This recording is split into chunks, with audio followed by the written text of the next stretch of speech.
शमनमिता श्रीचैतन्यप्रभुं वन्दे नित्यानन्दसहोदितं श्रीनन्दनन्दनं वन्दे राधिका चरणद्वयम्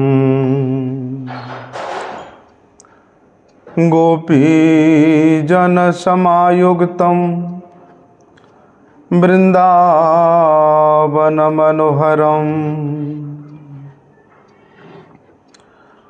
वाञ्छाकल्पतरुर्भ्यश्च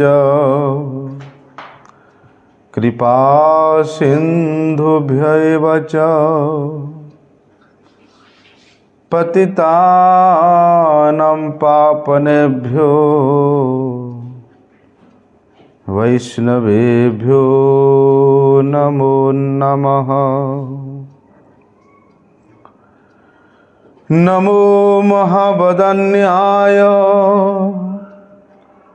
कृष्ण प्रेम प्रदायते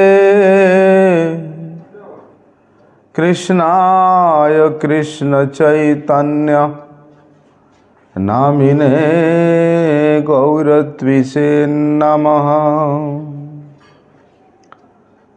नमस्ते तुहलग्राम नमस्ते मुसलायुध नमस्ते रेवतीकांत नमस्ते भक्तवत्सल नमस्ते बलिनाम श्रेष्ठ नमस्ते धरणीधर प्रलंबारे नमस्ते तु त्राहि मां कृष्ण पूर्वज।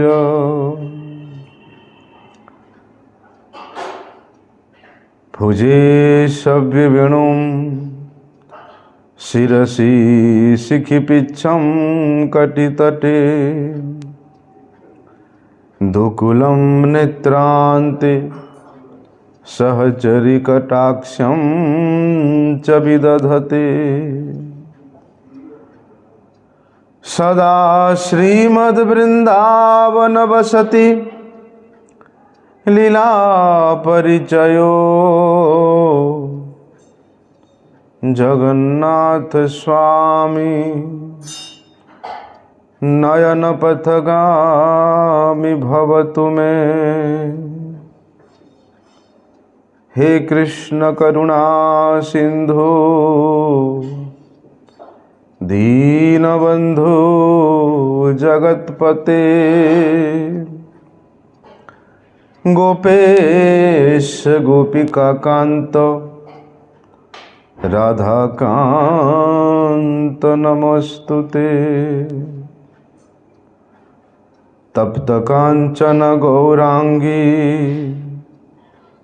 राधे वृंदावनेश्वरी वृषभानुसुते देवी प्रणमामि हरिप्रिये। वन्दे नन्दव्रजस्त्रीणां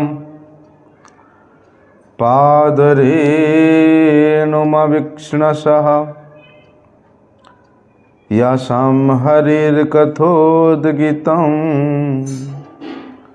पुनाति भुवनत्रयम्। नारायणं नमस्कृत्यं नरं चैव नरोत्तमं देवीं सरस्वती व्यासं ततो जयमुदीरये।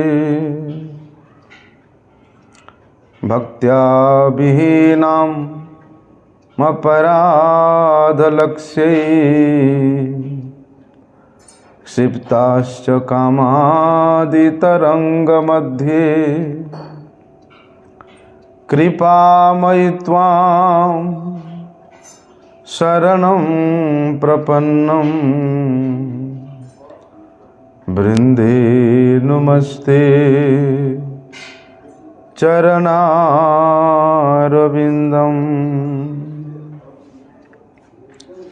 पतितपावन परम करुणामय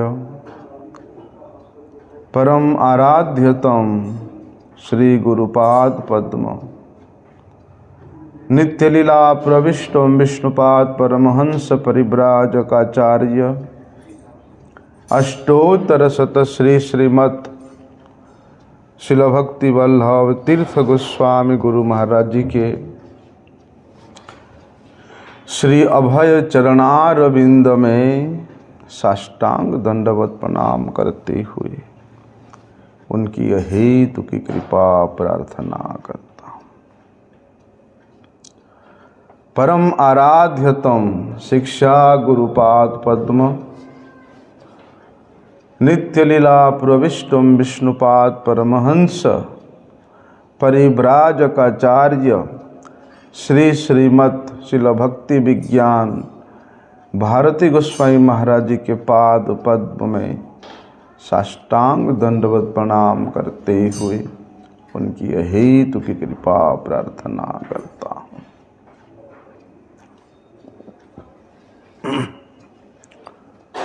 श्रीमद् भागवत महापुराण की जय।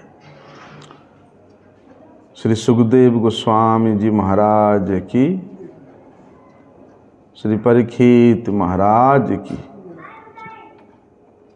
सुखदेव गोस्वामी जी ने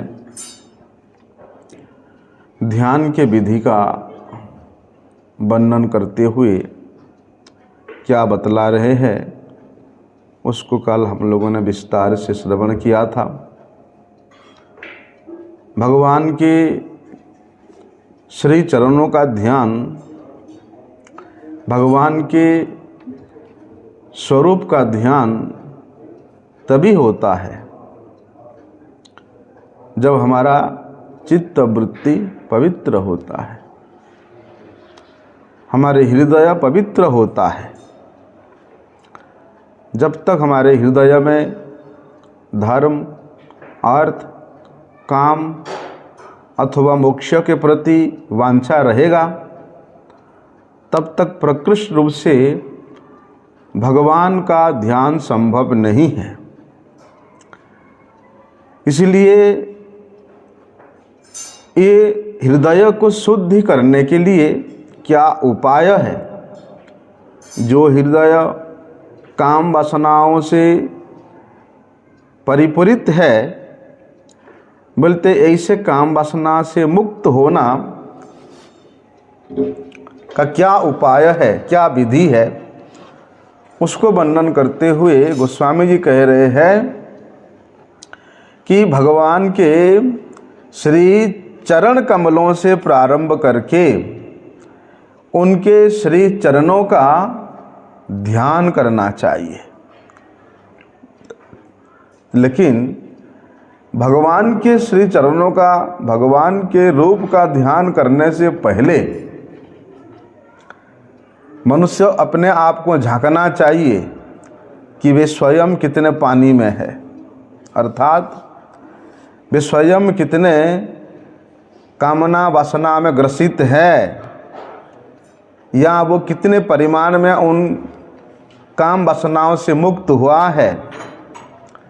तभी जा कर के वो भगवान के ऊपरी अंगों का, चरणों से ऊपर जितना अंग है उनका ध्यान करने के लिए प्रयत्न करें। और जहाँ तक श्रीमद् भागवत श्रवण की विधि है, श्रीमद् भागवत तो भैया, और उनमें भी 10वां स्कंध है, वो भगवान के हास्य से युक्त उनका मुखमंडल है। इसलिए भगवान के चरणों के ध्यान करते करते जब वे साधक के हृदय में सभी प्रकार के काम वासना नष्ट हो जाता है, तब जाकर के ऊपरी अंगों को ध्यान करने का उसको योग्यता प्राप्त होता है।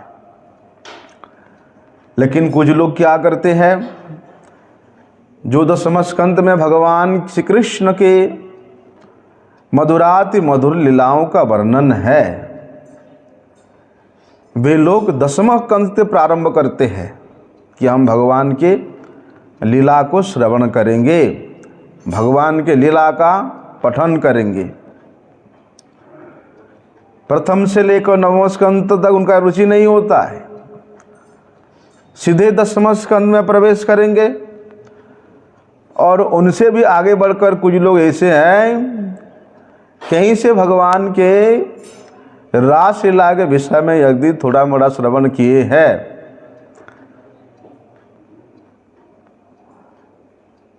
तो वे लोग तो भैया रास पंचाध्यायी पढ़ने का भी, वो प्रभु बात मत करो, हरि बोल,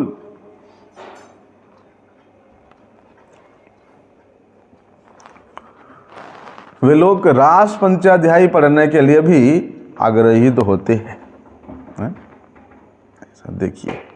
लेकिन क्या ये ठीक है? नहीं, ये निश्चित रूप से अनुचित है। अवश्य श्रीमद् भागवत का श्रवण करना चाहिए, श्रीमद् भागवत का अध्ययन करना चाहिए, लेकिन योग्यता के अनुसार। तुम स्वयं कामना वासनाओं में कितने परिमाण से मुक्त हो चुके हो या कितने परिमाण में लिप्त हो, उसी के आधार पर श्रीमद् भागवत के स्कंद उसको अधिकार प्रदान करते हैं। ऐसा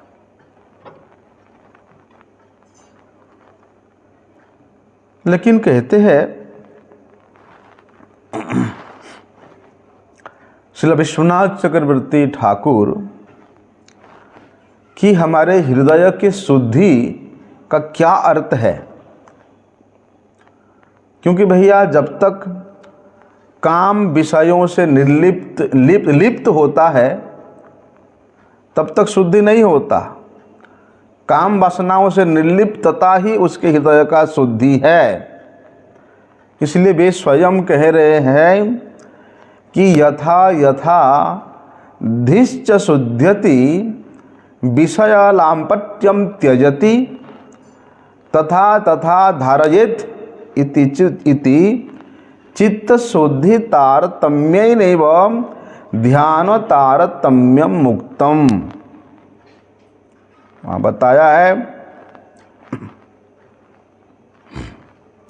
कि भैया जितने परिमाण में हमारे हृदय से काम वासना छूट गया है, लुप्त हो गया है, बोलते उतने ही परिमाण में हमारे हृदय शुद्धि होती है। और जितने परिमाण में हृदय शुद्धि होती है, वे व्यक्ति इतने ही सुंदर रूप से भगवान के श्री रूप का, भगवान के एक एक शरीर के अंग का वो ध्यान करने में समर्थ होता है।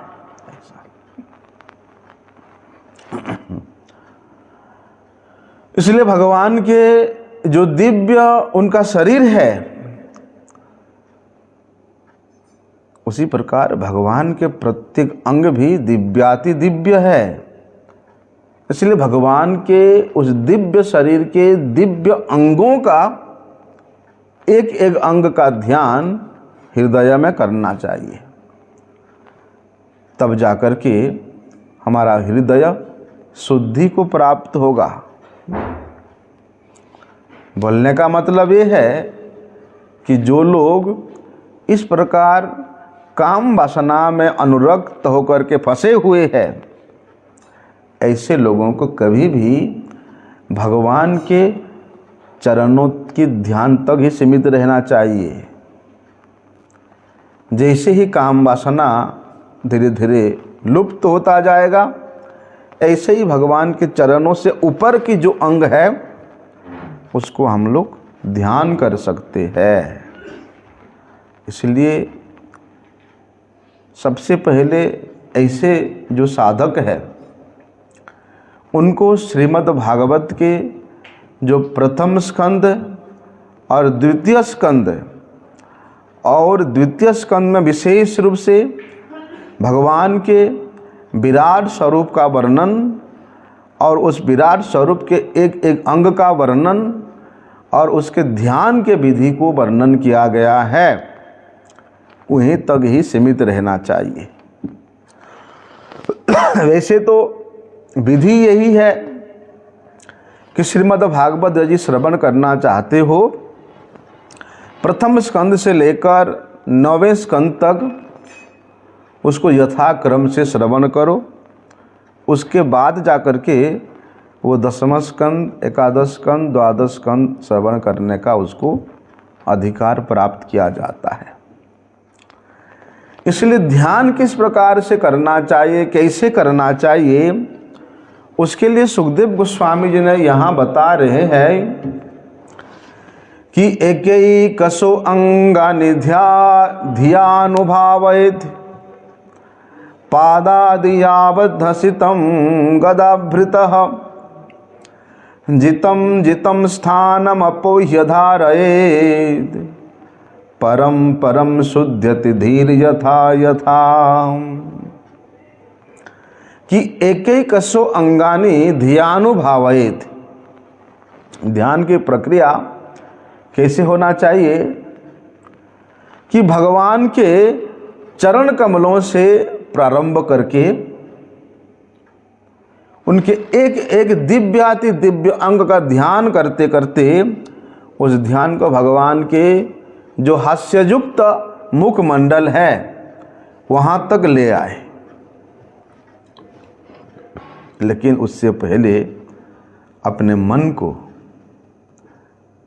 भगवान की श्री चरणों के ध्यान में संलग्न करें। उसके ऊपर जो पिंडलियाँ हैं उसका ध्यान करें।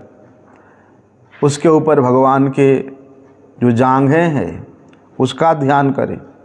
इस प्रकार क्रम से धीरे धीरे धीरे धीरे नाभि कमल का, वक्षस्थल का, फिर गला प्रदेश का, फिर उनके ये मुख प्रदेश का ध्यान करना चाहिए।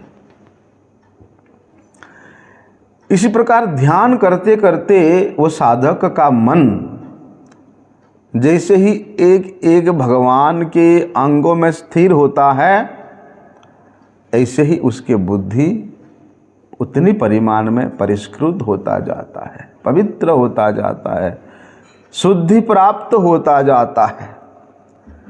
इसलिए श्रीमद् भागवत में ध्यान करने की जो विधि बतलाया गया है वो इस प्रकार है कि भैया ध्यान किसी विशेष वस्तु या शून्य पर नहीं होता। जो शून्यवादी है वो किस प्रकार के किसका ध्यान करेंगे? ध्यान तो भैया एकाग्र चित्त से भगवान का ही करना चाहिए। भले ही वे भगवान के विराट स्वरूप का ध्यान हो, जैसे कि हम लोगों ने पहले पहले अध्याय में श्रवण किया, या विश्व रूप में भगवान का अनंत रूप बतलाया है। प्रकृति के एक एक अवयव को भगवान के एक एक अंग के रूप में वर्णन किया है। इसलिए जिस प्रकार से एक एक प्रकृतिस्थ इन अवयवों को उस विराट पुरुष के अंग के रूप में वर्णन किया है, बोलते प्रकृतिस्थ उन वस्तुओं को ध्यान करते हुए उसी में यदि आप भगवत भावना रखोगे, उसी से ही आपके ध्यान की प्रक्रिया धीरे धीरे अग्रसर होगा। अन्यथा सबसे श्रेष्ठ ध्यान की विधि तो भगवान के श्री सच्चिदानंद स्वरूप का ही ध्यान करना चाहिए। उनके जो सच्चिदानंद विग्रह है, सतचिद आनंदमय विग्रह, उन्हीं के रूप का ध्यान करना चाहिए। वो कौन है? कि श्याम सुंदरम अचिंत गुण स्वरूपम। भगवान श्याम सुंदर, जो अचिंत गुणों से परिपूर्ण है, उन भगवान का विशेष ध्यान का विधि बतलाया है। भगवान के विष्णु रूप का वर्णन है, और जहाँ तक मंदिरों में जाते हैं भगवान के अर्चा विग्रहों का ध्यान भी कर सकते हैं। देखो भगवान के जो अर्चा विग्रह होते हैं कितने सुंदर होते हैं? जिस अर्चा विग्रह में हमारा निष्ठा है, जिस अर्चा विग्रह के सेवा के निमित्त भक्तजन हमेशा लगे रहते हैं, बोलते उन्हीं अर्चा विग्रह, वो कोई मूर्ति नहीं है, वो विग्रह है, वो विशेष रूप से आग्रह युक्त भक्त के भाव को ग्रहण करने वाले हैं। इसलिए वे अर्चा विग्रह का आप ध्यान कर सकते हो, क्योंकि वे प्रकृष्ट रूप से भगवान का ही प्रतिरूप है। तो देखो गुरुजनों ने कितना कृपा किया है। ध्यान करने के लिए हम लोगों को इधर उधर भटकने की जरूरत नहीं है, कि साक्षात वे भगवान को अर्चा विग्रह के रूप में इस जगत में प्रकटित कर दिए हैं। इसलिए वे मंदिर में जाकर के वे अर्चा विग्रह के श्री चरणों का एकाग्र चित्त से ध्यान करो। वे अर्चा विग्रह कितने सुंदर वेशभूषा से सुसज्जित है, कितनी सुंदर आभूषण से सुसज्जित है, उसी प्रकार चरणों से प्रारंभ करके एक एक अंग का आप ध्यान कर सकते हो। अंत में जाकर के भगवान के जो मुस्कुराते हुए हास्य युक्त जो मुखमंडल है उसको निहारना चाहिए। और श्रीमद् भागवत के विचारधारा के अनुसार तो वृंदावन के बंसीवट में जो रासस्थली है और वहाँ पर जो रास नृत्य हुआ था, वे रास नृत्य के प्रसंग ही भगवान का हास्ययुक्त मुखमंडल है, उनका मुस्कुराता हुआ उनका मुंह है। ये श्लोक में ऐसे ही बताया गया है कि सबसे पहले भगवान के नखमणि के अग्रभाग का चिंतन करने से पहले भगवान के जो पाद तल है, जो पाद तल में अनेक प्रकार के चिन्ह से अंकित हुआ है, बोलते उन चिन्हों का ध्यान करना चाहिए। ध्वज है, वज्र है, कमल है, हल है। तो देखो हम लोगों को पता ही नहीं है कि भगवान के पाद तल में क्या क्या चिन्ह है। सबसे पहले भगवत पाद पद्मस्थल स्थित जितना भी चिन्ह है, उन चिन्हों के विषय में हम लोगों को जानना चाहिए और उन्हीं का ध्यान करना चाहिए। उसी ध्यान से परिपुष्ट होने के बाद आप उनके नख मणि के अग्रभाग का ध्यान करो।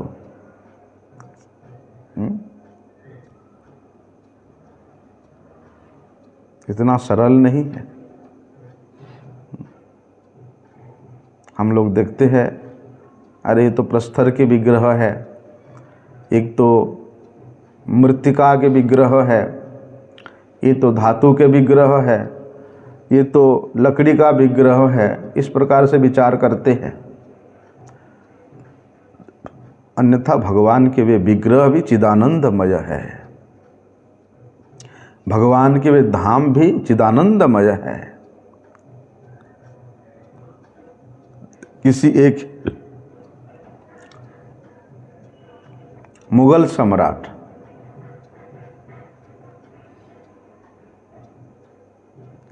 जिसका नाम था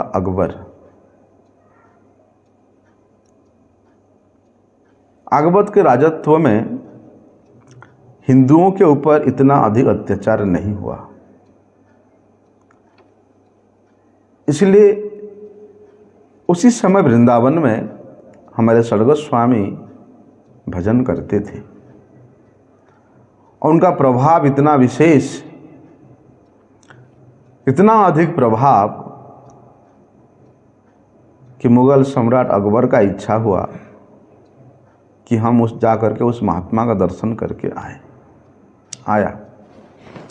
दिल्ली लाल किला से वृंदावन आया। सनातन गोस्वामी जो कि मदन मोहन टीला के ऊपर भजन करते थे जमुना के तट पे, उनके दर्शन करने के लिए गए। जो भी वार्तालाप हुआ, नवाब बड़े प्रसन्न हो खुश हो गया और बोला कि बाबा हमारा इच्छा है कि हम कुछ सेवा करें आपकी। बाबा बोलते हमें कोई वस्तु की ज़रूरत नहीं है, नहीं हमारा आग्रह है कि हम आपके सेवा करें, कुछ ना कुछ सेवा करके ही जाएंगे।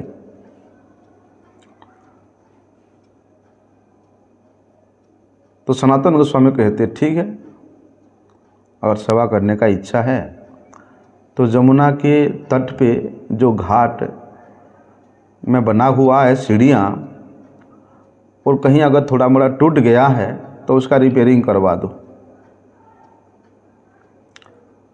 अकबर सोचता है मैं इतना बड़ा नवाब, इतना बड़ा मुगल सम्राट, और ये जो सीढ़ियाँ टूटा फूटा हुआ है कहीं कोना में, उसका रिपेयरिंग करने का सेवा, तो ठीक है कर देंगे। और कुछ बड़ा सेवा बोलिए। बाबा कहते इतना तो कर लो, पहले जाओ देख के आओ।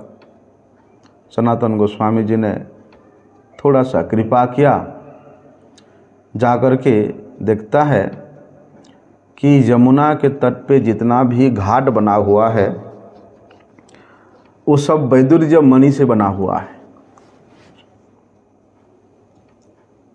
अकबर देख कर के हक्का बक्का रह गया, मैं तो अपना संपूर्ण साम्राज्य को भी बेच दूं तो ये घाट के कोना का भी टुकड़ा मैं रिपेयरिंग नहीं कर सकता हूं, इतना मूल्यवान है।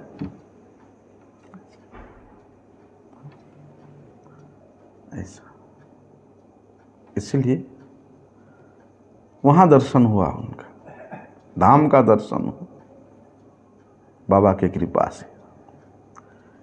बोलते ऐसे ही भगवान के चरण कमलों का ध्यान हम लोगों को इस विधि से करना चाहिए, तब जाकर के उनके नख मणि में कितना सौंदर्य है वो हमें दर्शन हो सकता है। वैसे तो भगवान के चरण ही इतना मनोरम है, इतना हृदयस्पर्शी है, इतना आकर्षणीय है कि वहीं से ही आपका मन ऊपर को उठेगा ही नहीं, इतना आकर्षण है। छलांग नहीं लगाना चाहिए हैं? ना हमको भगवान का मुखमंडल दर्शन करना, ध्यान का नहीं, पहले चरणों का ध्यान करो। छलांग लगाने से काम नहीं चलेगा। जैसे लोग बोलते हैं अरे हम छलांग लगा लो, लोग भागवत कथा करते हैं 7 दिन में, भैया इधर उधर का थोड़ा सा बातें बोल लेंगे और बहुत जल्दी पहुंच जाएंगे 10वें स्कंद में, रासलीला में पहुंच जाएंगे। ऐसा नहीं होता है। भगवान के श्री चरण कमल में जो पुष्प अर्पित हुआ है, जो चंदन तुलसी अर्पित हुआ है, बोलते उसी तुलसी में ही अपना मन को एकाग्र कर ले, उसी चरण में अर्पित पुष्प का ही ध्यान कर ले।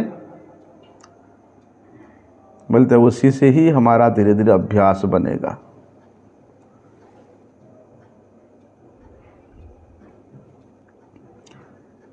क्योंकि मन शुद्ध होता है यदि कोई भगवान का अर्चन करता है तो। देखा मैंने,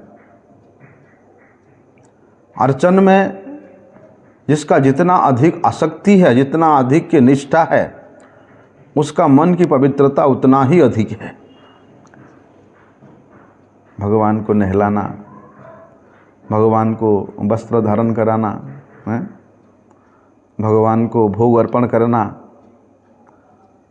प्रत्येक सेवा भगवान का है।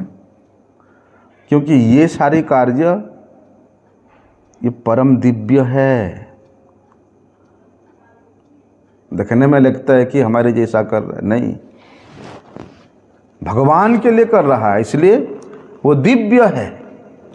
और इसी दिव्य कार्य करते करते उसके हृदय धीरे धीरे शुद्ध हो जाता है। इसलिए प्रत्येक दीक्षा प्राप्त साधक को अपने मन को शुद्ध करने के लिए, हृदय को पवित्र करने के लिए उनको अवश्य अर्चन सेवा करना चाहिए। आजकल लोग दीक्षा तो लेते हैं,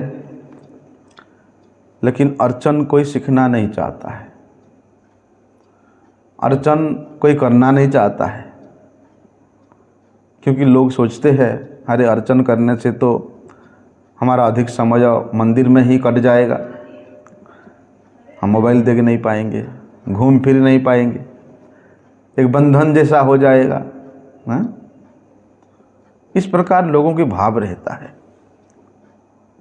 हमने पहले देखा, आज जब मोबाइल नहीं था, आज से 25-28 साल पहले, इतना उत्साह होता था अर्चन सीखने में, अर्चन करने में, कि होड़ लगता था मैं उससे भी सुंदर श्रृंगार करूँगा, मैं उससे भी सुंदर आरती करूँगा, मैं उससे भी सुंदर शंख ध्वनि बजाऊँगा।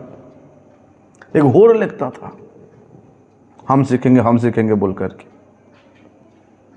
लेकिन आज तक किसी का दीक्षा होता है, अब बोलो कि भाई अर्चन सीख लो, बोलते नहीं, हम अर्चन नहीं सीखेंगे, बाकी काम कर लेंगे। क्योंकि बंधन में कौन रहेगा अर्चन करने से, हम इधर उधर नहीं भाग सकते हैं। लेकिन हमारे गोस्वामीगण, हमारे गुरुजन हम लोगों को संस्तुति देते हैं कि भैया अवश्य अर्चन करना चाहिए, मन को, हृदय को शुद्धि करने के लिए, भगवान में, भगवत सेवा में मन को लगाने के लिए, आसक्त करने के लिए अवश्य करना चाहिए। और ये अर्चन हमारे जीवन को शुद्ध बनाने में विशेष रूप से सहायक होता है।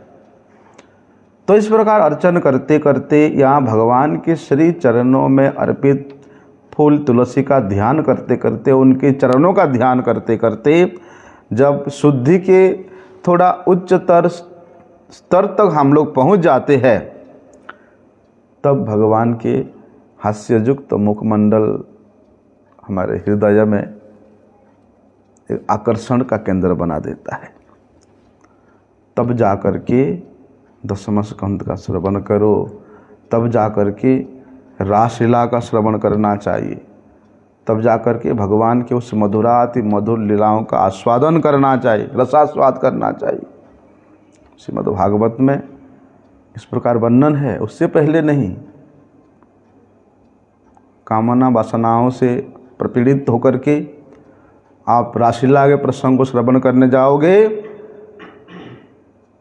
लोग बोलते हैं कि वो सुनने से मन शुद्ध हो जाएगा। नहीं, योग्यता प्राप्त करके सुनने से आपका मन अवश्य शुद्ध होगा। नहीं तो संसार के लोग वो भी उसी प्रकार का इच्छा प्रकट करके भोग विलास में प्रमत्त होते हैं। ऐसा इसलिए मनुष्य भगवान के उस रूप में, उस दिव्य रूप में अपने चित्त को जितना अधिक लगाता है, जितना अधिक एकाग्र करता है, भाई समय दोगे तो होगा ना। हम तो सोचते हैं गुरुजी ने जो दीक्षा मंत्र प्रदान किया है, कि दीक्षा मंत्र के द्वारा भगवान के एक एक अंग का ध्यान करें, हैं? हम सोचते कैसे 5 मिनट में निपटा दें, वो 5-7 मिनट भी शांति से बैठ कर के गुरु प्रदत्त वे दीक्षा मंत्र को भी जप करने का मन नहीं करता है? फिर क्या ध्यान करोगे है? 5-7-10 मिनट भी हम लोग शांति से नहीं निकाल पा रहे हैं गायत्री जप करने के लिए, दीक्षा मंत्र जप करने के लिए। फिर ध्यान कहाँ से करेंगे घंटा घंटा लगा करके? इसलिए बुद्धि जितना अधिक परिष्कृत होता है उतनी ही ध्यान में उसका प्यूरिफायरिटी बढ़ता है।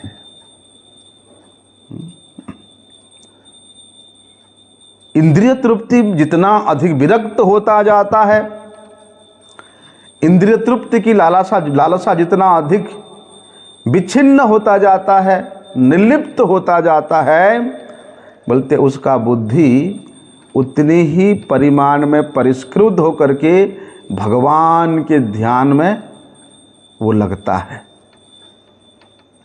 लेकिन भैया वर्तमान अवस्था में हमारा बुद्धि अशुद्ध है। क्यों अशुद्ध है? क्योंकि हम लोग इंद्रिय तृप्ति में लगे हुए हैं।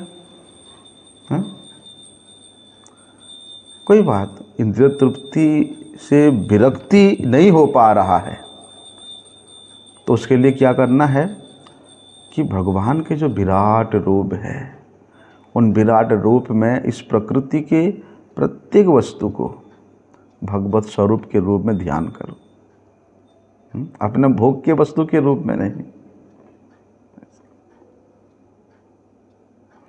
कि यहाँ के प्रत्येक जीव में, प्रत्येक वस्तु में, प्रत्येक कण में भगवान विराजमान है। इस प्रकार का भावना, इस प्रकार का दर्शन जिस दिन हो जाएगा उस दिन वास्तव में हमारा बुद्धि शुद्धि हो जाता है, परिष्कार हो जाता है। लेकिन जो लोग इंद्रिय तृप्ति में ही अधिक रुचि रखते हैं,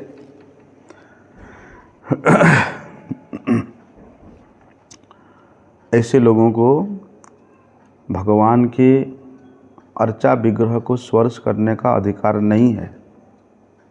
ऐसे लोगों के द्वारा भगवान के भोग बनाने का अधिकार नहीं है।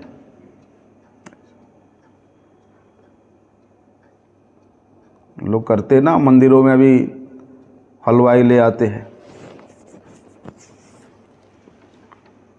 ना नहाना ना धोना, मुंह में गुटखा, गंदे गंदे कपड़े पहन के आएंगे, इंद्रिय तृप्ति में लिप्त। ऐसे लोगों को कभी भी भगवान का भोग बनाना नहीं देना चाहिए।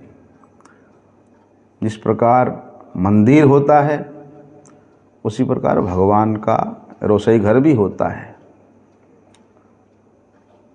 जैसे पुजारी बिना स्नान के मंदिर में नहीं जाता, बिना धुले हुए वस्त्र पहन के मंदिर में नहीं जाता,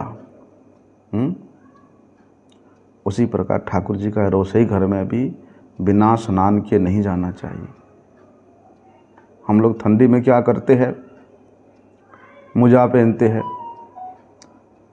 और उसी मोजा पहन के हम लोग पेशाब करने भी जाते हैं। लेकिन मोजा खोलते नहीं हैं, पैर धोते नहीं हैं और उसी पैरों में फिर हम ठाकुर जी की सेवा में आते हैं। कहाँ से हमारा बुद्धि परिशुद्ध होगा? यदि लघु शंका पेशाब कर रहे हैं तो विधि यही है, कोई बात नहीं, स्नान मत करो, कि आपके जननेंद्रिय को धोना पड़ता है, हाथ को धोना पड़ता है, पैर को धोना पड़ता है, फिर 3 बार कुल्ला करना होता है और पंचपात्र यदि संभव है तो अवश्य आचमन करके फिर रसोई घर के सेवा में जाओ, मंदिर की सेवा में जाओ। पंचपात्र यदि वहाँ संभव नहीं है तो फिर इस प्रकार, क्योंकि हमारे कान में गंगा जी का वास रहता है। हम लोग पेशाब करने के समय में जनेऊ कान में क्यों देते हैं? क्योंकि हमारे कर्ण में गंगा जी का वास होता है। इसलिए हमारे स्थित जितना भी देवता है, ऐसे अपवित्र समय में उनको ये कानों में वास कराया जाता है और देवता हमारे इस जनेऊ में रहते हैं, इसलिए जनेऊ को कान में रख लिया जाता है कि देवता वहीं वास करे। यदि पंचपात्र ना हो तो वहाँ इस प्रकार से आचमन होता है, ओम विष्णु ओम विष्णु ओम विष्णु, अथवा श्री केशवाय नमः, श्री माधवाय नमः, श्री नारायण, इस प्रकार से। क्योंकि गंगा जी है ही यहाँ पर, गंगा जी का स्पर्श करते ही आपका, गंगा जी का स्मरण करते ही आपका जल की प्राप्ति हो जाता है। ये सब विधि है, विधि को हमको मानना पड़ेगा। विधिहीनम मंत्रहीनम क्रियाहीनम यद पूजितम। पूजन कर रहे हो, अर्चन कर रहे हो, सेवा कर रहे हो, तो आपको विधि मानना ही पड़ेगा। विधि से रहित होगे तो वो उत्पाद है, वो छल है। एक स्तर आता है जब सर्वत्र उसको भगवत दर्शन होता है या परमहंस अवस्था आता है, तो उस समय विधि का वहाँ कोई प्राबल्यता नहीं रहता है। वहाँ विधि उनके लिए अपना अधिकार साब्यस्त नहीं कर सकता है, क्योंकि वे परमहंस अवस्था में है। इस प्रकार जो लोग इंद्रिय तृप्ति में अधिकांश लगे रहते हैं, ऐसे लोगों को रसोई में हो, ठाकुर जी का भोग बनाने में हो, या ठाकुर जी के माला बनाने में हो, ठाकुर जी के मंदिर के सेवा में हो, नहीं लगाना चाहिए, नहीं लगाना चाहिए। तो क्या करें फिर? बोलते ऐसे लोग भगवान के जो अर्चा विग्रह है उनका ध्यान कर सकते हैं। भगवान के विराट स्वरूप का वे लोग ध्यान कर सकते हैं। इस प्रकार ये श्लोक में सुखदेव गोस्वामी वर्णन कर रहे हैं। इसलिए भैया जो लोग निर्विशेषवादी है या शून्यवादी है, ऐसे लोग क्या करना, भगवान के उस विराट रूप का ध्यान करें। और जो भक्त लोग हैं उनके लिए मंदिर में सेवित श्री अर्चा विग्रह का ध्यान करें। करो कि आज ठाकुर जी इस प्रकार का वस्त्र पहने हैं, आज ठाकुर जी के चरण में इस प्रकार का फूल सुशोभित हो रहा है, राधा रानी के हाथ में इस प्रकार का फूल सुशोभित हो रहा है, भगवान ऐसे पगड़ी बांधे हैं, ऐसे मुकुट धारण किए हैं, भगवान ऐसे बंसी धारण किए हैं, इसी का ध्यान करो, भक्त हो तो। क्योंकि भैया जो मायावादी होते हैं, निर्विशेषवादी होते हैं, उनका जो आध्यात्मिक साधना होती है, आध्यात्मिक कार्यकलाप होती है, उनके हृदय को शुद्ध करने के लिए वो पर्याप्त नहीं है। इसलिए अर्चन विधि भी उनके निमित्त नहीं है। उनके लिए श्रेयस्कर ये है कि भगवान के विराट रूप का ध्यान करें। इसलिए आगे के श्लोक में सुखदेव गोस्वामी जी बोल रहे हैं कि यावत न जायते परावरेऽस्मिन् विश्वेश्वरे द्रष्टरि भक्ति योगः तावत् स्थवियः पुरुषस्य रूपम क्रियावशाने प्रयतः स्मरेत। बता रहे हैं यावत न जायते परावरेऽस्मिन्, कि भैया जब तक हमारा मन इस जगत के व्यक्ति, वस्तु और जगत के चाकचक्य में ही विशेष ध्यानस्थ है, विशेष आसक्ति युक्त है, विशेष आग्रह युक्त है, तब तक उसको क्या करना चाहिए? विश्वेश्वरे द्रष्टरि भक्ति योगः, तब तक उसको अपना कर्म करते रहना चाहिए। जब तक उसका उस कर्म से विरत ना हो जाए, विरक्ति ना आ जाए, तब तक उसको कर्म करना चाहिए। तावत कर्माणि कुर्वीत न निर्विद्येत जावता। बोलते उस कर्म में, उस कर्म फल में और उस कर्म संयुक्त व्यक्ति वस्तुओं में जब तक उसका विरक्ति ना हो जाए, तब तक कर्म करना चाहिए। हमने तो देखा व्यक्ति सारा जीवन कर्म किया, अपने परिवार में रहा, स्त्री के साथ रहा, पुत्रों के साथ रहा, 1 महीना या 1 साल पहले मठ में आया और उसको सन्यास मिल गया, सन्यास ले लिया, लेकिन आसक्ति उसका वहीं के वहीं है। अनर्थ हो जाता है इससे। क्योंकि भगवान ये संपूर्ण जगत के दृष्टा है, चाहे वो ये प्रकृतिगत जगत हो, चाहे वो आध्यात्मिक जगत हो। उसी प्रकार भगवान इस तमाम विश्व ब्रह्मांड का एकमात्र भोक्ता भी है। श्रीमद् भगवद गीता में आता है ना, भोक्तारम यज्ञ तपसाम। भगवान ही एकमात्र भोक्ता है। हम लोग क्या करते हैं? यदि कोई शुभ कर्म करते हैं और वो शुभ कर्म हम जिनसे करते हैं, किन से करते हैं? इस शरीर से करते हैं, इन इंद्रियों से करते हैं, इस मन बुद्धि से करते हैं। तो जिनसे करते हैं उसको तो अपना मानते ही है कि मेरा शरीर कर रहा है, मैं कर रहा हूं, मेरा हाथ कर रहा है, मैं सब कुछ कर रहा हूं। और जिसके लिए वो शुभ कर्म कर रहा है, किसके लिए करेगा? अपने लिए करता है ना। मैं करता हूं तो मैं ही भोगूंगा ना, ऐसे सोचते हैं ना।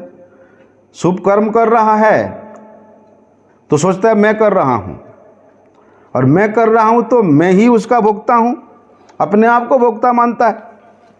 जैसे कोई व्यक्ति किसी देवता का पूजा करता है,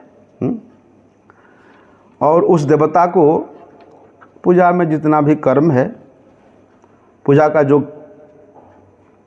भोक्ता मानता है, ठीक है ना, कि मैं इस देवता के सामने बलि चढ़ाऊं तो ये देवता वो बलि को ग्रहण करे, वो उसका भोक्ता है।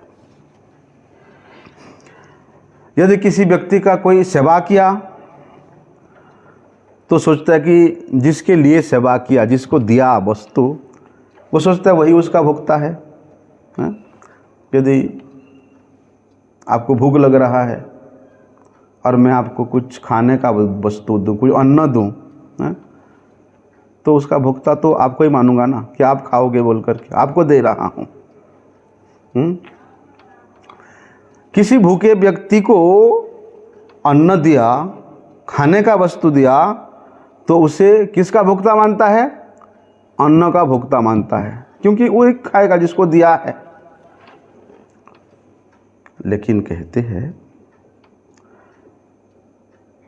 मैं किया और मैं ही उस फल का भोक्ता हूं। इस प्रकार के जो भाव है उसके लिए भगवान कहते हैं कि भोक्तारम यज्ञ तपसाम। यज्ञ तपस कहने का मतलब है जितना भी शुभ कर्म है, तमाम शुभ कर्मों का भोक्ता केवल मैं ही हूं। ना कोई देवता है, ना कोई पथिक है, ना कोई और कोई है, केवल मैं ही हूं। क्यों? क्योंकि मैं प्रत्येक प्राणी के हृदय में विराजमान हूं, प्रत्येक जीव के हृदय में विद्यमान हूं। है कि नहीं भगवान?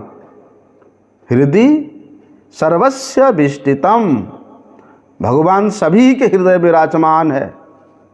और ये बताते हैं सर्वस्य चाहम हृदय सन्निविष्टो। आगे बताते हैं ईश्वर सर्वभूतानां हृदय देशे अर्जुन तिष्ठति। सबके हृदय देश में भगवान विराजमान है। इसलिए भगवान ही तमाम शुभ कर्मों के फल का एकमात्र श्रेष्ठ भोक्ता है।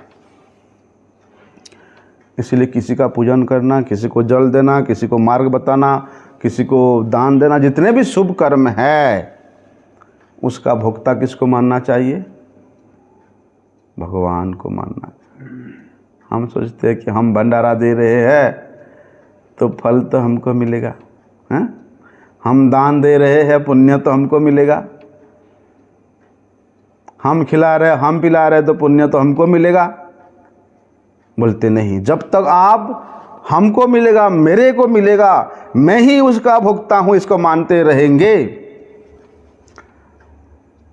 तब फिर हम भगवान को सर्वत्र नहीं मान रहे हैं, भगवान को हम भोक्ता नहीं मान रहे हैं, हैं? भगवान को हम सृष्टिकर्ता नहीं मान रहे हैं। लक्ष्य जो है कहाँ रहना चाहिए?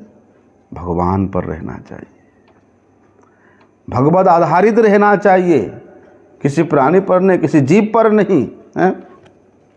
इसलिए भगवान श्रीमद् भगवद गीता में इस बात को बताते हैं क्या कि अहम ही सर्वयज्ञानां भोक्ता च प्रभुरेव च, मैं सभी यज्ञ के, सभी शुभ कर्म के भोक्ता हूँ, प्रवक्ता हूँ।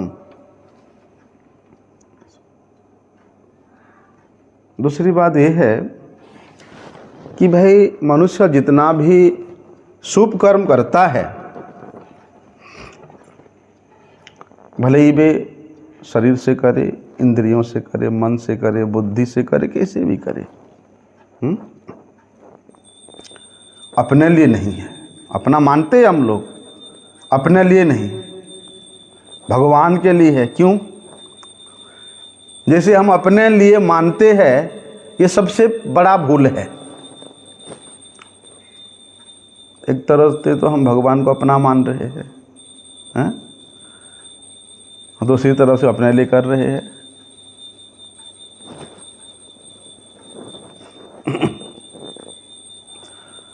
तो उनको अपना मानकर अपना ही शुभ कर्म और अपना ही शुभ कर्म के भोक्ता भी अपने को ही ले लेते हैं, तो फिर वो भगवान को अपना मानना कहाँ से हुआ? और भगवान कहते हैं कि भैया तमाम शुभ कर्मों के फल के भोक्ता तो मैं ही हूँ।